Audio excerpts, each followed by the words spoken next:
예수께서 산에 오르사 제자들과 함께 거기 앉으시니 마침 유대인의 명절인 유월절이 가까운지라. 예수께서 눈을 들어 큰 무리가 자기에게로 오는 것을 보시고 빌립에게 이르시되 우리가 어디서 떡을 사서 이 사람들을 먹이겠냐 하시니, 이렇게 말씀하심은 친히 어떻게 하실지를 아시고 빌립을 시험하고자 하심이라. 빌립이 대답하되 각 사람으로 조금씩 받게 할지라도 200데나리온의 떡이 부족하리이다. 제자 중 하나 곧 시몬 베드로의 형제 안드레가 예수께 여짜오되 여기 한 아이가 있어 보리떡 5개와 물고기 2마리를 가지고 있나이다. 그러나 그것이 이 많은 사람에게 얼마나 되겠사옵나이까. 예수께서 이르시되 이 사람들로 앉게 하라 하시니 그곳에 잔디가 많은지라 사람들이 앉으니 수가 5,000명쯤 되더라. 한 아이가 부모님을 따라 갈릴리 바다의 북쪽으로 향하고 있었습니다. 거기에는 그 아이만 있는 것이 아니라 그 아이의 부모님과 또 많은 사람들이, 정말 이 아이가 보기에는 셀 수 없이 많은 사람들이 함께 이스라엘의 갈릴리 서쪽 편 그런 지역에서 북쪽으로 올라가고 있었습니다. 이유는 무엇인가 하면 며칠 전에 예수님께서 이 디베랴 바다에서 혹은 가이사랴에서 많은 사람들의 질병을 치유해 주었는데 그 소식을 들었던 사람들이 다 함께 모여서 예수님을 지금 따라가고 있는 것입니다. 예수님이 또 무언가 기적을 일으키시겠구나, 예수님이 또 무언가 우리에게 주시겠구나 생각하는 많은 사람들이 기대하는 마음으로 예수님을 따라 올라가고 있습니다. 이제 그들이 베세다라고 하는 그 갈릴리의 북쪽에 이르렀을 때에 예수님께서 사람들을 넓은 곳에 앉게 하고는 말씀을 가르치셨습니다. 그 말씀에 많은 사람들이 회개하고 또 바른 길을 걷겠다고 다짐하는 때에 이 어린아이가 들으면서 나도 어른이 되어서는 정말 예수님이 말씀하신 대로 잘 살아가는 그런 사람이 돼야지, 그런 생각을 하면서 같이 말씀을 듣고 있었습니다. 이 말씀이 점점 깊어지고 시간은 점점 흘러서 저녁이 되었습니다. 많은 사람들이 먹지 못한 채 배가 고픈 가운데 굶주리기 시작했습니다.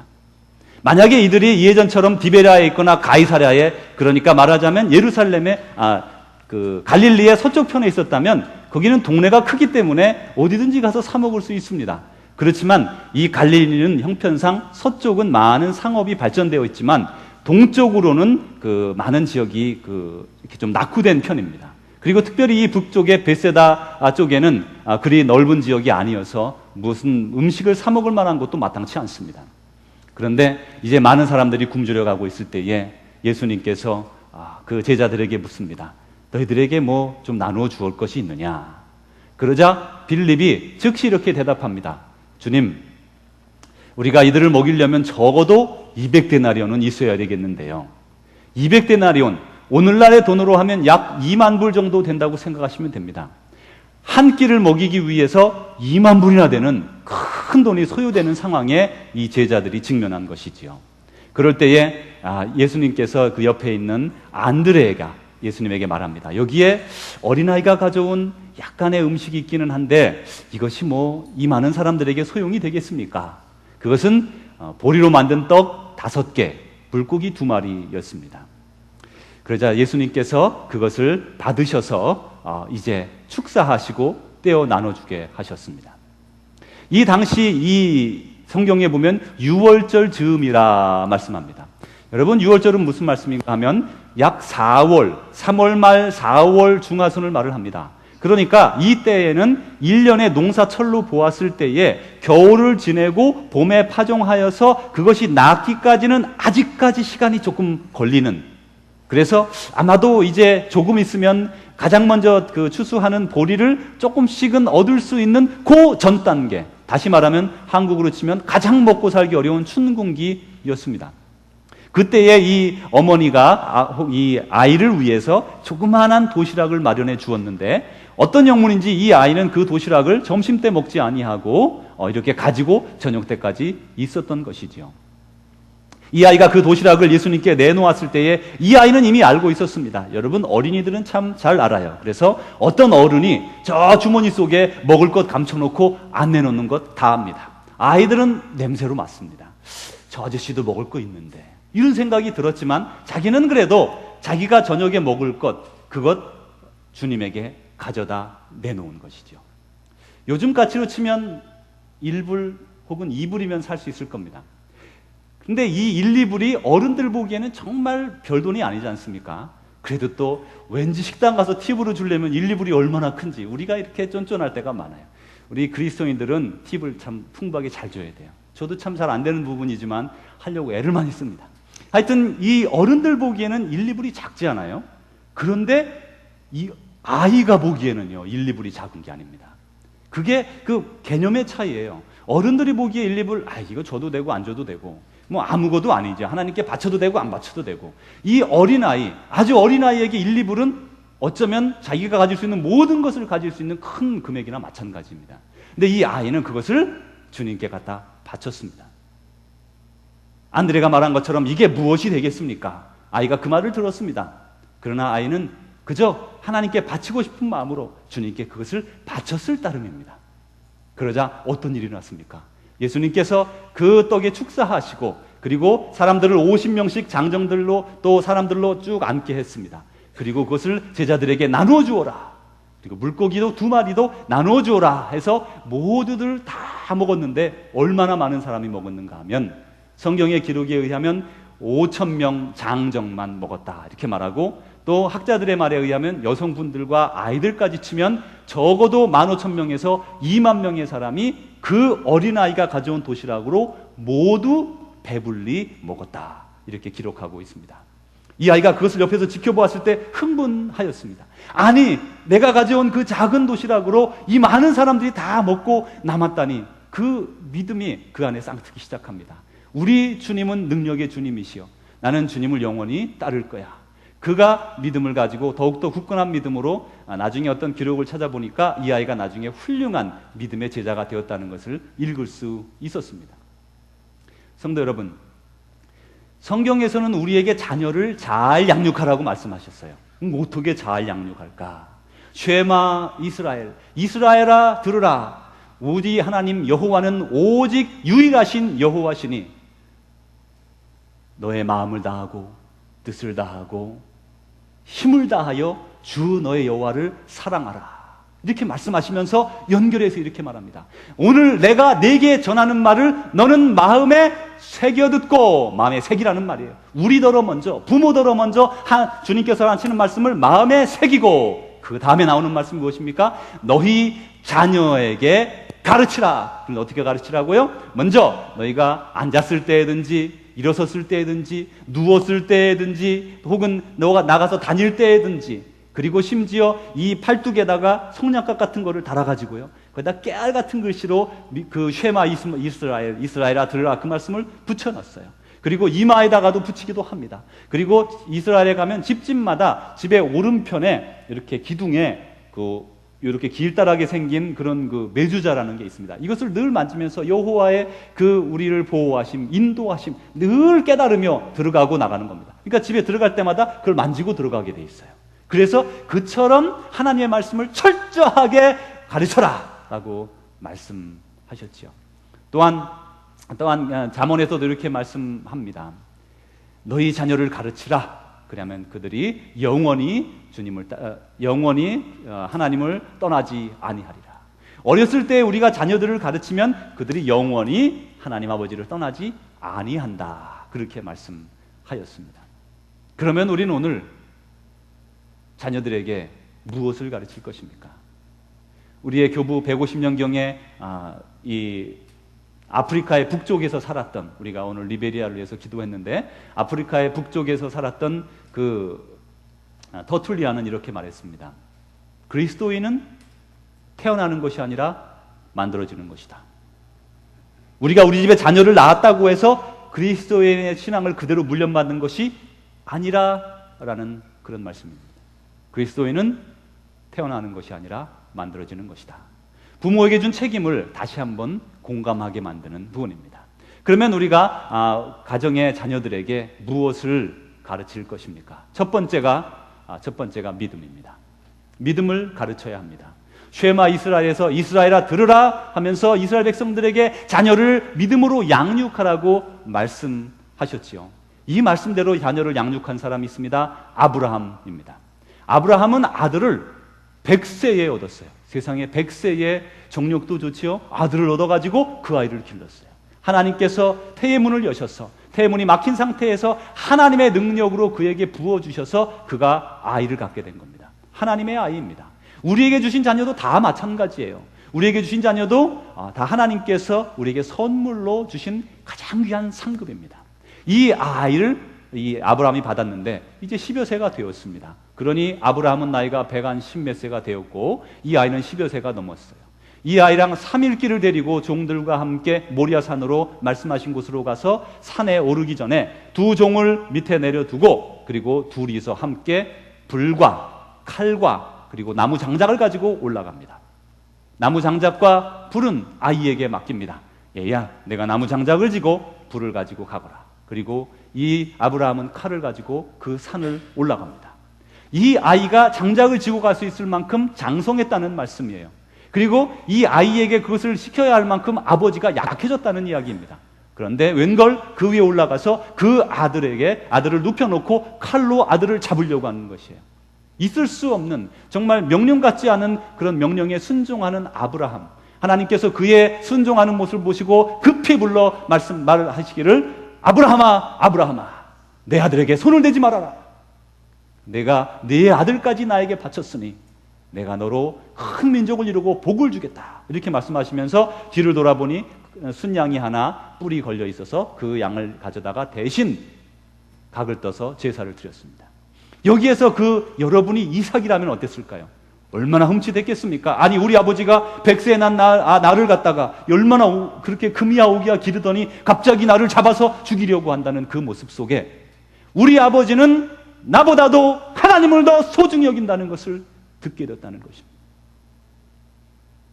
우리의 모습과는 사뭇 다른 모습을 우리는 아브라함에게서 보고 있는 것이에요. 이 아들이 자라나면서 순종의 사람이 되었는데 얼마나 순종하냐면 아브라함과 이삭과 야곱과 그 계속해서 내려가는 계보 가운데 이삭처럼 순종하는 사람이 없어요. 심지어 한 번은 그가 이제 기근이 와서 블레셋 땅으로 내려갔습니다. 블레셋 땅에 내려갔더니 같이 사는 사람들이 처음에는 환영했어요. 아유, 이렇게 우리 동네 살러 왔으니 같이 삽시다.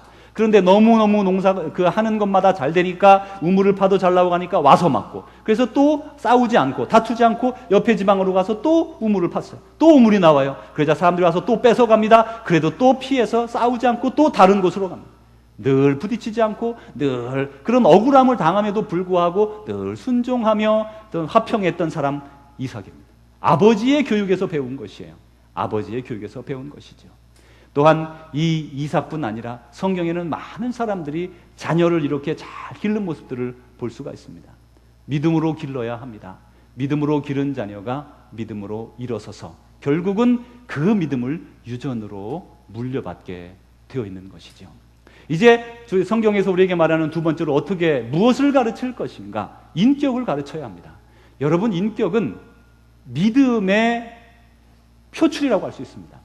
믿음을 우리가 받았는데 믿음은 무엇입니까? 우리가 예수 그리스도를 우리의 구세주로 믿고 받아들이며 또 그 십자가에서 우리의 그의 보혈의 공로로 죄사함을 씻고 이제 주님의 자녀가 되는 것이에요. 주님의 자녀로서 살아가는 매일매일의 삶이 믿음의 과정이지요. 그런데 그 믿음이라는 것을 받아들였을 때는 내적으로 내재화되지만 표면적으로 나타나는 것은 인격이라는 모양으로 나타납니다. 그래서 믿음을 가진 사람들은 인격이 밖으로 나타나게 되어 있어요. 그런데도 안타깝게도 많은 사람 가운데는 예수님을 내가 닮아간다 라고 하면서도 예수님을 닮지 못하는 사람들이 얼마나 많은지 모릅니다. 성경에 보면 성경은 그리스도를 믿지 않는 사람이 가만히 보면 도덕적인 책으로도 보이는 면이 상당히 많습니다. 여러분, 우리가 잘 아는 갈라디아서 5장 22절에서 24절에 가면 성령의 열매라고 하는 것이 적혀 있어요. 거기에는 사랑과 희락은 기뻐하는 거죠. 화평과 남들과 평화하는 겁니다. 또한 오래 참음, 인내입니다. 또한 자비, 또한 양선, 착하게 하는 것이죠. 충성, 성실하게 대하는 겁니다. 온유한 것입니다. 절제하는 것입니다. 이런 모든 것들은 우리 그리스도인의 덕목으로 보이지만 사실은 그리스도를 빼고 보아도 세상 측에서 보아도 인격적인 것으로 보인다는 것이에요.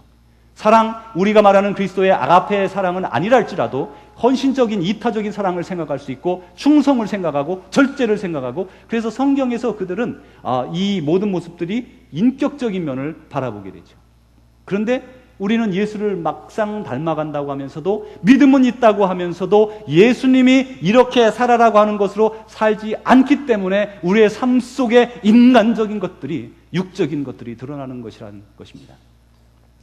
예수님을 닮아가는 삶, 그것은 우리의 믿음의 목표입니다. Christ likeness. 예수님과 같이 되는 것. 예수님이 보는 눈으로 우리가 바라보고 예수님이 생각하는 것처럼 생각하고 예수님의 마음이 향하는 곳에 우리도 향하는 것. 그것이 주님이 우리를 부르신 목적인 것입니다. 우리를 구원하셔서 세상에 파송하셔서 세상에 많은 사람들을 구원하게 하시는 목적으로 우리를 부르시고 우리로 하여금 예배하게 하시는 것이죠. 그래서 우리는 인격을 우리 자녀들에게 가르치는데 인격만 따로 떼어 가르치는 것이 아니라 믿음을 가르치면 믿음에서 인격이 생겨난다. 그런 말씀입니다. 우리 다음 장면을 보시면 우리가 예수님이 이렇게 그냥 생각으로 할 때 이렇게 예수님이 계시다라고 생각을 해보십시오.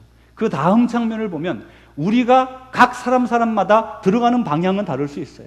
예수님을 향해서 접근하는 사람 방향이 다를 수 있습니다. 외향적인 사람은 외향적인 면으로 접근하고요. 내성적인 사람은 내성적인 사람대로 접근하고요. 또 이런 형편에 있는 사람은 이런 식으로 접근하고 저런 식으로 사는 사람은 저런 식으로 접근합니다. 그러나 모두 예수님 안에 들어가 있기 때문에 주님 안에서 비슷한 사람들이 되어가는 거예요.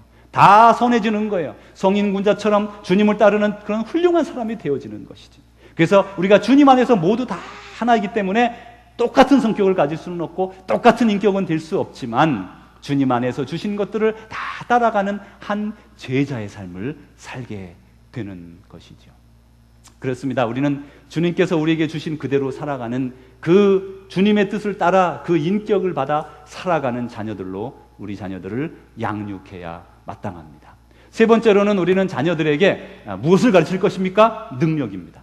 사실 우리 한국 사람, 또 일본 사람, 또 미국 사람도 많이 그런 것 같아요. 그런데 이 자녀들 양육하는데 이 세 번째에 너무 초점을 두는 것이 아닌가 하는 생각을 합니다. 안타깝게도 저도 종종 아이들에게 뭐 공부 잘하냐? 이렇게 물어볼 때가 많습니다.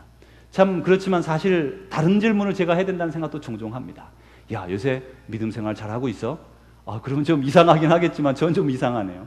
그래서 저의 아이에게 물어봅니다. 오늘 말씀 어땠니? 오늘 말씀 좋았어? 어떤 말씀이었니? 이렇게 아이들이 그 교회를 갔다 오면 제가 집에 태워오면서 물어봅니다. 그럼 오늘 어떤 말씀이었어요? 어땠어요? 이러면서 아이들이 신앙에 관한 얘기를 하기를 끌어내게 하려고 종종 아이들과 대화합니다. 아이들을 줄 때마다 아이들과 그런 대화합니다. 그래, 요즘 학교 생활은 어때? 뭐는 어때? 하면서 아이에게 가능하면 공부 아닌 다른 것들에 이렇게 믿음 생활을 만져주려고 애를 씁니다. 어쨌든 우리는 그 능력의 면에 자녀를 양육하는데 집중하는 그런 그 약간은 그 너무 과도하게 집중하는 면을 가지고 있어요. 그래서 아이가 공부 잘하냐? 그럼 공부에 대해서 늘 말을 많이 하죠. 그렇습니다. 이 능력이라는 것 상당히 우리가 자녀들에게 주어야 되는 것입니다. 아이가 공부를 잘해서 원하는 것이 되고 나면 인생의 자아의 완성을 느낄 수 있기 때문에 당연히 도와줘야 돼요. 당연히 아이들을 바르는 길로 이렇게 많은 능력을 가질 수 있도록 길러야 됩니다. 여러분이 잘 아는 그 골프의 황제라고 부르는 그런 타이거 우즈라는 사람이 있습니다. 이분이 1975년생인데 1986년에 9살 때에 이제 그 주니어 골프 대회에 가서 우승을 했어요. 처음으로. 그러고 나서 1996년도에 프로가 되었습니다. 20살이 간 넘어서였어요. 프로로 전향하고 2000년, 2001년 두 해에 걸쳐서 그가 이제 그 상을 받기 시작하는데 그 골프에는 4개의 주요 메이저 그 시합이 있다고 합니다. 그것은 하나는 US 오픈, 브리티시 오픈, 그 다음에 PGA, 그 다음에 마스터스 이렇게 4개가 있다고 합니다. 그런데 2000년, 2001년도에 그 모든 것을 다 석권을 하게 됐어요. 그래서 그때부터 이제 그 골프의 황제다 그런 이름이 붙었습니다. 이 아이를 길러낸 아버지의 아버지, 그러니까 할아버지는 돌을 쪼아서 먹고 사는 석공이었습니다. 그 아버지의 아들은 야구 선수로 이름을 날리려고 정말 그런 뛰어들었던, 그리고 실제로 야구를 상당히 잘했지만 흑인이었기 때문에 성공하지 못했던 그런 여러 가지 그 어려움을 겪으면서 이제 운동을 그만두고 직업군인으로 전향했습니다. 그가 이렇게 생각했습니다. 그래, 내가 운동을 해보니 흑인이기 때문에 같이 한 버스를 타고 가다가도 호텔에서 쉬게 될 때는 백인들 다 자기 말고 백인인데 백인들은 백인들이 가는 숙소가 따로 있고 흑인이 가는 숙소가 따로 있었대요. 그래서 자기는 거기 가서 먹고 자고 그러고 다시 만났어야 됐답니다. 그런 차별을 겪고 또 타석에 설 때도 늘 그런 차별을 많이 겪었다고 합니다. 그래서 그런 차별을 안 겪는 운동이 무엇일까 생각하다가 그래, 혼자 하는 운동인 골프를 시키자, 그런 생각을 가지고 아주 그냥 태어나자마자 그 아이를 향해서 이제 꿈을 가지고 아이를 가르쳤어요. 그래서 이제 본인은 원래 골프를 하지 않았는데 운동신경이 좋으니까 골프를 이제 아이가 태어나고 시작을 합니다. 그래서 아이에게 보여주는 거예요. 맨날 하라 소리는 안 해도 그 앞에서 맨날 했어요. 그랬더니 2살 되던 때에, 많은 나이도 아니고 2살 되던 때에 이 아이가 골프채를 잡고 자기 아버지 하는 것처럼 따라 하더래요. 그래서 그럴 때부터 가르치기 시작해서 9살 때까지 아주 얼마나 훈련을 많이 시켰는지 모릅니다. 이 아버지의 철칙이 인생의 성공에는 지름길이 없다. 그게 그 아버지의 모토였답니다. 그래서 그 아들을 그냥 우연히 잘 치게 된 게 아니라 그렇게 혹독하게 훈련을 시켰어요. 열심히 훈련을 시켜서 그런 골프의 황제로 만들었습니다. 그런데 지금은 그가 물론 많은 돈을 벌고 많은 어떤 성공을 누렸다고 하지만 그는 성도착증이라는 정말 그런 큰 죄악 가운데 빠져서 부인도 이제는 이혼을 하고 또 자식도 헤어지고 모든 것들이 인생에 깨어진 가운데 머물러 있습니다. 능력만 가졌으나 그러나 도덕도 가지 아니하고 인격도 가지지 아니하고 믿음을 가지 아니한 사람은 깨어질 수밖에 없고 잘해봐야 이 땅에서 이름 얻는 것이고 하나님께는 버림받습니다.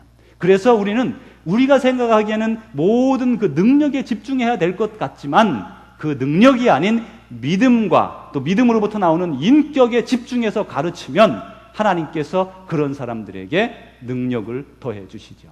여러분, 사울왕을 보십시오. 사울왕은 능력 있는 사람입니다. 그 당시 사람들 가운데 키가 머리 하나나 어깨 위에 더했답니다. 그러니까 뭐 거인에 가까운 큰 키를 가졌죠. 그리고 그는 운동을 잘하는, 싸움을 잘하는 장수였어요. 그래서 이스라엘의 초대왕이 되었습니다. 그러나 그가 믿음이 연약하고 그리고 그의 그 정신적인 면이, 인격적인 면이 약해서 파괴적으로 변화된 이후에 하나님께 버림을 받습니다. 그렇습니다. 그러나 여호수아는 그가 그런 그 많은 권력을 물려받고 모세로부터 모든 그 어떤 그 지휘권을 받았지만 자신은 능력이 없었어요. 그래서 두려워하고 떨었습니다. 그럴 때 하나님께서 뭐라 그럽니까? 너는 두려워하고 놀라지 말라. 내가 너와 함께 함이니라. 내가 내 말을 읽고 그 뜻대로 행하면 내가 너와 함께 하리라. 내가 내게 복을 주리라 약속하셨습니다. 비록 우리의 자녀들이 세상에서 가장 뛰어난 사람은 아닐 수 있어요. 물론 뛰어나면 더 좋아요. 뛰어나게 길러야 한다고 저는 여러분에게 부탁합니다. 가능하면 여러 가지 교육의 기회를 줘서 길러야 하죠. 그러나 거기에만 집중하는 것은 분명히 어떤 잘못된 면이 있는 것을 우리는 깨달아 알 수가 있습니다. 여기까지 세 가지를 살펴보면서 첫 번째는 우리는 자녀들에게 무엇을 가르쳐야 됩니까? 믿음. 두 번째는 무엇을 가르쳐야 된다고 그랬습니까? 인격. 세 번째는 무엇입니까? 우리가 세 번째 자녀들이 가르쳐야 될 것? 능력입니다. 이렇게 세 가지를 가르칩니다. 그런데 간혹 보면 우리가 아이들에게 돈 버는 법을 가르치려고 혈안이 되는 것은 아닌가 하는 생각을 해봅니다. 여러분 지금 열심히 수고해서 돈 버시고 애쓰잖아요. 자녀들에게 얼마쯤은 유산으로 남겨줄 생각이십니까? 생각해 보신 적 있으십니까? 아니 내가 뭐 유산이라고 해봐야 집 한 채밖에 없는데 뭘 남겨주겠어. 내가 이거 가지고 그냥 먹고 살다가 그냥 끝나는 거지. 그리고 그것도 좋아요. 혹시 여러분 마음에 내가 내 자녀에게 얼마의 유산을 남겨줘야 되겠다. 그리고 그러기 위해서 버는 사람 혹시 있습니까? 아마 잘 많지는 않을 겁니다. 우리의 생활을 만들어 나가기 위해서 우리가 대부분 일을 열심히 하게 되죠. 부자들의 자녀 교육이라는 책에 보면 복권 당첨 이야기가 나옵니다. 여러분 복권 사시는 분 있으세요? 가끔 사면 또 재미도 있죠. 한국에서 돼지 꿈꾸면 복권을 사기도 하고 그랬습니다. 2002년도 성탄절에 복권에 당첨된 행운아가 있었습니다. 그의 이름은 잭 휘테커. 이 사람은 아주 미국 사회에서는 유명한 사람이라고 합니다. 행운 번호 6개를 모두 맞춰가지고 참 성탄절에 그렇게 또 행운이 그렇게 탁 표를 잘 뽑아가지고 얼마를 받았는가 하면 3억 1,490만 달러. 그러니까 좀 계산적으로 잘 안 되는데 한국 돈으로 하면 대략 3천억, 그리고 미국 돈으로 하면 315 million. 315 million. 그러니까 1 million이 크잖아요. 그래서 300가 밀리언 있는 거죠. 세알일 수 없는 돈을 받았어요. 근데 이 사람은 이걸 받았을 때에 이미 백만장자였습니다. 100명이 넘는 그런 그 건설업을 하고 있는 그런 직원이 있는 큰 회사 사장이었어요. 그래서 이 사람은 자기에게는 이미 백만장자인데 내가 뭐가 더 필요하겠냐 이렇게 생각하면서 이게 내 인생에 영향을 별로 미치지 않을 것이다 이렇게 생각을 하고 그 받은 그 돈에서 많은 돈을 휘테커 이런 재단을 세워가지고요 그에게 연락하는 사람들에게 다 이렇게 나눠 주었습니다. 그리고 얼마나 좋은 사람입니까? 그런데 이제 그렇게 하다가 보니까 자기 사업에 좀 등한히 하게 됐어요. 그 등한히 하면서 회사가 문을 닫게 됩니다. 그런데 그렇게 진행하면서 결국 이런저런 일로 말미암아 술집에 드나들게 되고 그러면서 전과 좀 다른 생활을 하기 시작하면서 아내와 이혼하게 되었습니다. 더 안타까운 것은 그에게 외동 손주가 하나 있었는데 그 손주가 마약으로 사망하게 됩니다. 이제 그러면서 그에게는 주위에 한 300명의 사람들이 폭행당했다 혹은 성폭행당했다 이런 그 고소를 해가지고 그분이 300만 불을 그 소송 비용을 제출해야 했습니다. 그분이 이제 4년 뒤에 2007년 1월 피곤에 지친 모습으로 빈털터리가 되어서 화면에 비친 적이 있었습니다. 그리고 2007년 4월 달에 이제 그 방송에 나왔습니다. 그때 그 휘테커가 이렇게 말했다고 합니다. 그때 복권을 찢어버릴 걸 하고 후회한다. 아마 이 사람이 다시 그 자리로 돌아가도 찢어버리지는 않겠죠. 사람이 돈 욕심이 많아서 그렇게 안 될 겁니다. 그러나 이 돈이 아이를 망치고 가정을 망쳤지 않습니까? 그렇지만 또 다른 한 사람은 2001년도에 그보다 한 1년 먼저 어윈 웨일즈라는 사람인데 이 사람은 잔디 깎는 일로 생계를 꾸미는 사람이었어요. 그런데 하나 이렇게 복권을 샀는데 그것이 당첨돼가지고 휘테크만큼 받지는 않았지만 24 밀리언 그러니까 2,400만 불을 받았습니다.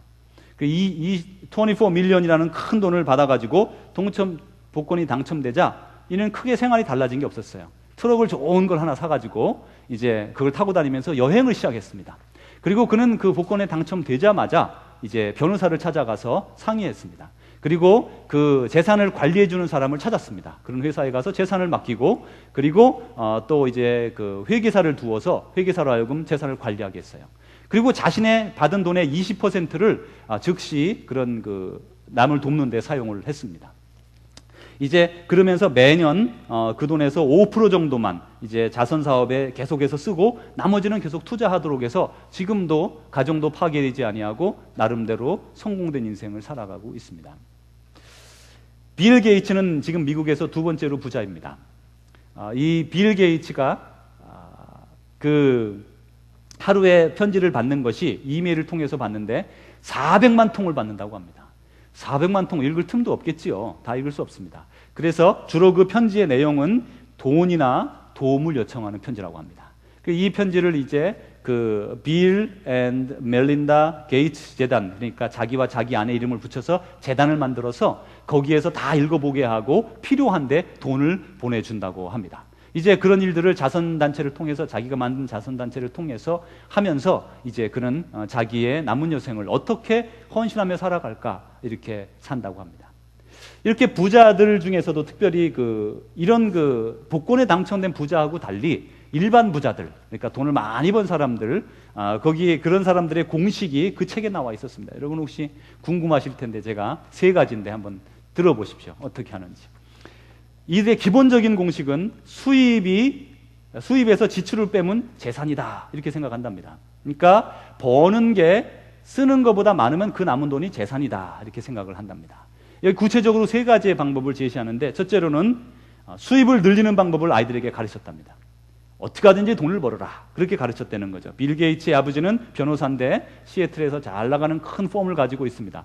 그 사람이 아들과 저녁에 늘 새로운 이슈를 가지고 자기가 재판하는 그 얘기를 가지고 이렇게 토론했다고 합니다. 그러면서 아이가 많은 어휘를 접하게 되고 어른들의 사회에서 이루어지는 것들을 배웠다고 합니다. 그래서 지식을 습득하게 됐고 이런 많은 부자들 가운데 독서를 많이 하는 사람들이 많습니다. 그러니까 세상을 읽기 위해서 독서를 많이 하게 되는 거죠. 이제 수입을 늘리는 방법을 어쨌든 이렇게 가르치게 됩니다. 두 번째로 지출을 줄이는 습관을 가르쳤다고 합니다. 그래서 부자들은 돈을 많이 쓰잖아요. 그렇지만 그 속에서도 나름대로 늘 수입보다는 지출이 적어지도록 늘 이렇게 가르쳤다고 합니다. 세 번째로는 자녀들에게 재산을 관리하는 방법을 가르쳤답니다. 뭐 철저하게 용돈을 관리하게 하고 잘 관리하지 못하면 용돈을 주지 않았다고 합니다. 이제 그리고 필요하지 않은 곳에는 돈을 쓰지 못하도록 그렇게 가르쳤다고 합니다. 말하자면 부자들의 공식이 별게 없는 거죠. 돈을 잘 어떻게 버는가를 가르치고 지출을 줄이는 습관을 들여주고 자녀들에게 재산을 관리하는 방법을 가르쳤다는 거예요. 그렇습니다. 이렇게 지금 우리는 이 부자들처럼 부자들은 자녀들을 기를 때에 어떻게 하면 그 아이들이 부자가 될 수 있을까라는 것에 대해서 초점을 두고 가르치는 걸 제가 책에서 읽을 수 있었어요. 그런데 그 부자가 되는 방법은 돈에 매달리는 혹은 돈에 중독되는 방법이 아니라 그 능력을 키워주어서 돈을 벌게 하는 그런 방법을 제가 쭉 읽게 되면서 우리는 어쩌면 아이들에게 돈을 더 잘 벌게 하는 방법을 가르치려고 하는 사람들이 있지만 그것은 잘못된 것이다. 그릇된 것이라는 것을 볼 수가 있습니다. 성도 여러분, 성경에는 자녀들을 잘못 가르친 사람들이 있습니다. 엘리 제사장입니다. 그는 제사장이었는데 아이가 둘이 있었어요. 홈리와 비나스라고 하는 아이들입니다. 이 아이들이 얼마나 하나님을 아주 망령되이 여겼냐면 제사 드리는데 갈고리를 가져와서 생고기를 거다가 바비큐를 해먹겠다고, 원래 그건 삶아서 주게 되어 있었습니다. 제사 제물은. 근데 그것을 바비큐 해먹겠다고 갈고리로 꺼내서 구워먹은 아이들이에요. 그리고 회막문에서 수종드는 여인들과 그런 관계를 갖는, 그것을 아버지가 듣고도 야단치지 않는 그런 부모였습니다. 그 부모 밑에서 자녀들은 타락하게 되었죠. 우리에게 시사해 주는 바가 있습니다. 또 엘리 제사장 뒤에 사무엘이 그의 자리를 이어서 이스라엘의 사사가 되었어요. 이 사무엘이 아들이 요엘과 아비야라는 두 아들이 있었습니다. 이 아이들은 어떻게 했는가 하면 그 사사로서 그 지역을 다스리고 또 특별히 그 지역에 다스리면서 어떻게 하는가 하면 재판을 그들이 담당했는데 재판할 때 뇌물을 받았어요. 뇌물을 받아서 돈 맛을 안 거예요. 아이들이 돈독이 들은 것이에요. 그래서 재판을 그르게 하는 그런 사람이 되어버리고 말았습니다. 그리고 하나님께 버림을 받습니다. 그렇습니다. 우리가 자녀를 잘못 양육하면 이처럼 그릇된 길로 나아갈 수밖에 없습니다. 그런데 성경에 보면 자녀를 잘 양육한 사람들이 있어요. 그 사람들이 누굽니까? 아브라함 같은 사람이에요. 아브라함은 이삭을 아끼지 아니하고 하나님께 바치려고 했던 사람입니다. 또한 성경에 보면 사무엘을 기를 때에 참으로 그 어머니 아버지가 잘 기렸던 걸 알 수가 있습니다. 아버지 엘가나 어머니 한나는 그 사무엘이 젖될 때까지 집에서 기르면서 성실하게 길렀습니다. 그리고 적당한 나이가 되었을 때 성전에 갖다 바쳤어요. 이 아들은 이제 우리 아들이 아니구나. 내가 돌봐주지 않으면 이 아들이 어떻게 성장할까 걱정되었지만, 그러나 하나님께서 그의 가정에 3남 2녀를 더 줬어요. 한나에게 3남 2녀를 더 줬습니다. 그런데 자기 손에 길리운 3남 2녀보다도 이 하나님께 갖다 바친 아들이 더 잘 되었다는 것을 여러분 어떻게 생각하십니까? 내가 내 품에 품고서 내가 내 생각대로 가르치는 것보다 하나님께 갖다 드리는 것이 훨씬 더 자녀를 잘 양육하는 방법이다. 그것을 말씀해 주고 있는 것입니다. 사무엘상 2장 30절에 하나님께서 사무엘에게 꿈에 나타나 이렇게 말씀하셨습니다. 나는 나를 존중하는 자를 존중히 여기고 또 나를 사랑하는 자를 사랑하겠다. 우리 성경 본문 말씀을 보면서 같이 한번 읽어보겠습니다. 같이 읽습니다. 시작. 나를 존중히 여기는 자를 내가 존중히 여기고 나를 멸시하는 자를 내가 경멸하리라. 아멘. 성도 여러분, 저는 하나님께서 여러분의 자녀들을 존중히 여기기를 바랍니다. 여러분도 그러실 것입니다. 그렇다면 여러분은 여러분의 하나님을 존중히 여기는 자녀들로 자녀를 양육하십시오. 여러분이 하나님을 존중하면 여러분의 자녀들도 하나님을 존중할 것입니다. 그리고 하나님이 여러분의 자녀들을 존중해 줄 것입니다. 다 같이 기도하겠습니다. 하나님 아버지, 우리의 자녀들을 양육함에 있어서 믿음으로, 인격으로 또 능력을 채워주려고 양육합니다. 아버지 하나님의 사람이 되어 하나님의 뜻대로 살아가 하나님께 존중받는 우리의 아이들로 잘 양육할 수 있도록 우리의 삶을 되돌아봅니다. 주님, 우리가 하는 대로 보고 자라는 아이들, 하나님 우리의 삶이 온전히 주님 뜻대로 살아가는 거룩한 삶 되게 하여 주옵소서. 예수님 이름으로 기도하옵나이다. 아멘. 우리 구주 예수 그리스도의 은혜와 하나님의 사랑하심과 성령님의 교통하심이 오늘도 주님을 사랑하며 주님의 뜻대로 아이를 양육하기를 또 원하는 주의 귀한 백성들 위해, 또한 우리의 사랑하는 조국 대한민국과 이 땅 미국 땅과 또한 전 세계 방방곡곡 어려움과 질병과 재난과 기근과 폭력과 질병으로 고통당하는 많은 주의 사랑하는 사람들 위해 이제로부터 영원히 함께 하시기를 축원하옵나이다. 아멘.